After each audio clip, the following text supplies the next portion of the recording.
Hi, I'm Tim. Welcome to Watchbox, and thanks for logging on. If you love this watch, email me, tmosso@thewatchbox.com. It's in the description below. It is your purchase and pricing email question line for buying this or any watch you see on any Watchbox platform. Please reach out to me directly. Email tmosso@thewatchbox.com for pricing.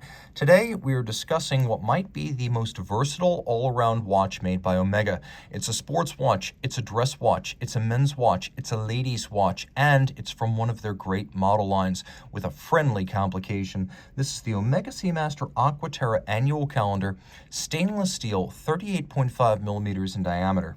It's 14.6 millimeters thick and from lug tip to lug tip, 45.3 millimeters with a 19 millimeter spacing between the lugs. Now on my wrist of 16 0.0 of a centimeter circumference, you can see that this watch wears beautifully. Now the strap itself is rather stiff, so it's creating the impression that the fit actually isn't quite as good as it is. I'll try to pull it down less robustly.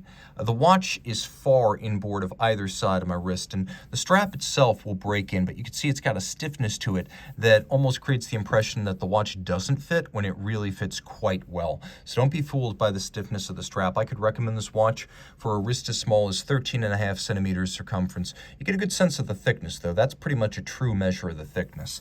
Taking a look at the strap, there's a lot to love. It is very substantial. Now, this could easily be replaced with textile or rubber, but if you want the watch in its most formal and upscale configuration, then the large rectangular scale alligator leather you see here in matte black would be the choice. There's some stuffing or bolstering to give it volume and body. It has a folded edge, a monotone stitch. It's calfskin on the bottom, and you can see that this is a brand new Omega factory strap. We have a buckle here that is fully polished, and it is a twin trigger release. You press both triggers, it pops open. It's also a very clean design. Once you have the strap tucked in and sized, all the excess strap length is just hidden underneath the clasp body, and the extra strap length isn't visible externally, so it's very neat. There's no need for strap minders. And if you're wondering what strap minders are, these are strap minders. No need right here. We're going to take a look at the case, which will be familiar to Omega fans. You've heard that expression, lyre-style lugs. Here they are. You have an inward twist and an outward twist. That's all it means. We have a bevel that's polished and runs end to end. We have longitudinal satination across the case. You can see the bezel has a little bit of a outward facet and then a much larger conical facet. So it is a two-facet bezel, so it doesn't just look like a big conical rim. We have a slightly countersunk screw-down crown with a combination of polish and media blasting, and then the bezel is polished in its entirety. The watch has a screw-down crown. It has a 150-meter water resistance rating. The dial features all applied hour indices, which is a nice upscale look. You can see in glossy black we have the so-called Omega Aqua Terra Teak deck concept. So the dial is designed to look like the planks of teak on the deck of a fine yacht.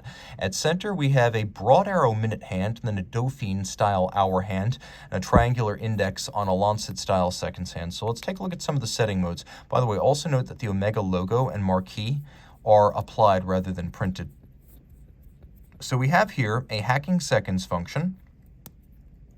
Then we have a double quick set. So I can set the date, and you can see I'm also able to set the month. Now this is an annual calendar, so it only needs to be set once a year, annually, during the jump from February to March. A simple calendar needs to be set 5 times a year, a perpetual never.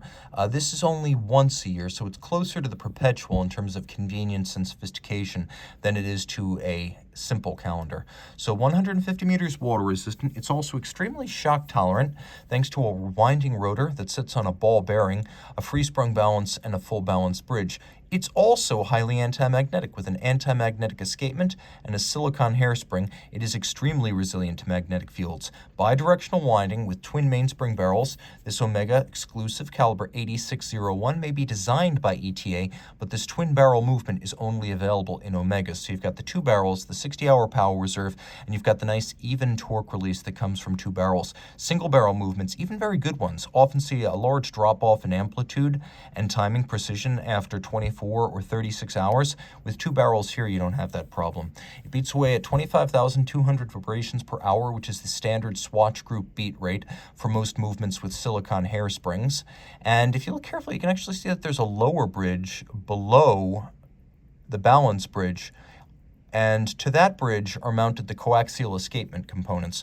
So the coax was originally designed by British watchmaker George Daniels. The idea was to improve chronometric precision, improve power reserve, and reduce maintenance needs. And the tri-level version, which is featured in this watch, really does exemplify all 3 of those traits. This realized the potential of the coax. It's also a certified Swiss chronometer, so it has a COSC certificate. Now, taking a quick look, you can see it's also nicely decorated. There's a combination of satination on the wheels. There's spiral or arabesque Côte de Genève on the bridges and rotors.